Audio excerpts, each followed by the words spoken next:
చక్కెర పొంగల్ అదిరింద్రా కాదురా అదిరేలా చేసింద్రా. అది చక్కెర పొంగలి కాదు, దద్దోజనం. ఇది పులిహోర, అది గార, బాగుంది. ఇది బూరి. ఈ బూరి వల్ల మనకు స్వతంత్రం వచ్చింది తెలుసా? మనం గాంధీ గారి వల్లేమో అనుకున్నాం. అవునండి, ఒకసారి బ్రిటిష్ దొరికి మన వంటవాడు పూర్ణ బూరెలు చేసి పెట్టాడంట. అసలు ఏ దారి లేకుండా ఈ బూరిలోకి పూర్ణం ఎలా వెళ్ళిందా అని బ్రిటిష్ దొరికి తల బద్దలు కుట్టుకుని అర్థం కాలేదట. అయ్యో బాబు, ఇండియా ఎంత డెవలప్ అయిపోయింది, మనల్ని కూడా ఏ బూర్లోనైనా పెట్టి వండేస్తాడేమోనని భయపడి రాత్రికి రాత్రి స్వతంత్రం ఇచ్చి వెళ్ళిపోయాడంట.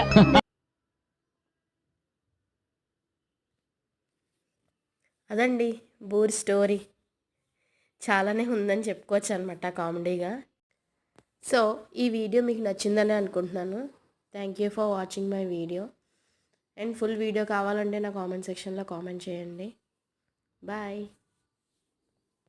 Take care.